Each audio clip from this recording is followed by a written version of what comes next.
హైదరాబాద్ వైపు నుంచి డెవలప్ అవుతూ పోతుంటుంది.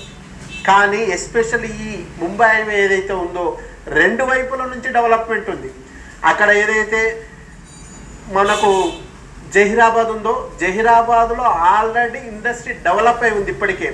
ఏది మహేంద్ర అండ్ ట్రాక్టర్స్ తీసుకున్నా, మహేంద్ర అండ్ జీప్స్ తీసుకున్నా, మహేంద్రకి సంబంధించిన ఏవి తీసుకున్నా యూనివర్సిటీతో సహా అక్కడ ఉంది. దాంతోపాటు అదనంగా మళ్ళీ బిజినెస్ స్కూల్కి సంబంధించింది కూడా అక్కడ కంకోల్ టోల్గేట్ దగ్గర ఉంది. సో అది కాకుండా ఇప్పుడు హైదరాబాద్ కొత్తగా నిమ్స్ 13,500 ఎకరాల్లో నేషనల్ మ్యానుఫ్యాక్చరింగ్ యూనిట్స్కి సంబంధించినట్టు పెడుతున్నారు.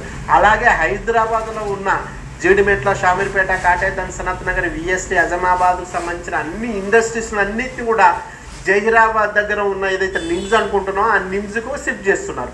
సో అక్కడి వైపు నుంచి డెవలప్మెంట్ ఉంది, ఇటు హైదరాబాద్ వైపు నుంచి డెవలప్మెంట్ ఉంది. 2 వైపుల నుంచి డెవలప్మెంట్ పర్ఫెక్ట్గా ఉంది, రోడ్ కనెక్టివిటీ పర్ఫెక్ట్గా ఉంది. మళ్ళీ 6 ఫస్ట్ ఫేజ్ కూడా ఇక్కడ పెద్దాపూర్ ఏదైతే సంగారెడ్డి దాటిన తర్వాత సదాశివపేటకు మధ్యన పెద్దాపూర్ ఉంది. ఆ పెద్దాపూర్ దగ్గరనే ఫస్ట్ స్టోర్ వేయబోతున్న విషయం కూడా అక్కడి నుంచే ఉంది. అది ముంబై బేస్ అవుతుంది.